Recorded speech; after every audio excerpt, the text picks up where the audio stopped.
ናሽናል ሴኩሪቲ በአረብኛ እንዴት ነው ዶክተር? ናሽናል ሴኩሪቲ ማለት አልአምን አልቀውሚ ይባላል። ለብሔራዊ ደህንነትና ለሀገር ድንበር መጠበቂያ እንደዚሁም ሽብርተኝነትን ለመከላከል የሚጠቅሙ አረበኛ ቃላትን ወይም ደግሞ አረበኛ እናስተምራለን። ኢንቨስትመንትስ?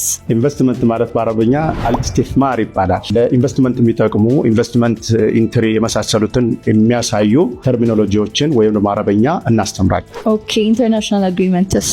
አልኢትፋቅየቱ ደውልያ ይባላል። ኢትፋቅየቱ ደውልያ ማለት ዓለም አቀፍ ስምምነትን ለዲፕሎማት የሚጠቅሙ ዲፕሎማት ለውጭ ጉዳይ ሚኒስቴር በጣም አስፈላጊ የሆኑ የአረበኛ ተርሚኖሎጂዎችና አረበኛን አጠቃላይ እናስተምራለን። በእነዚህ በሶስት ሴክተሮች በጣም አስፈላጊዎች ናቸው። ለቢዝነስ እንሰጣለን፣ ለብሔራዊ ደህንነት እንሰጣለን፣ ዲፕሎማቶች እንሰጣለን። አረቢክ ላንጉጅ ፎር ስፔሻል ፐርፐስ ወይም ደግሞ አረበኛ ለልዩ ፍላጎት ብለን ነው የጀመረውና እነዚህን እንሰጣለን። አረበኛ ይህን ስልጠና የት ማግኘት እንችላለን እያላችሁ ከሆነ ይህን ትሬኒንግ የምታገኙት በጋላክሲ ዊዝደም ትሬኒንግ ኮንሰልታንሲ ሲሆን ስልጠናውም ሐምሌ 15 ይጀምራል። ያለን ቦታ በጣም ውስን ስለሆነ ፈጥናችሁ ተመዝገቡ። ታዲያ አድራሻና ስልካችን በላይ ያለ ይደውሉልን። ጋላክሲ ዊዝደም ትሬኒንግ ኮንሰልታንሲ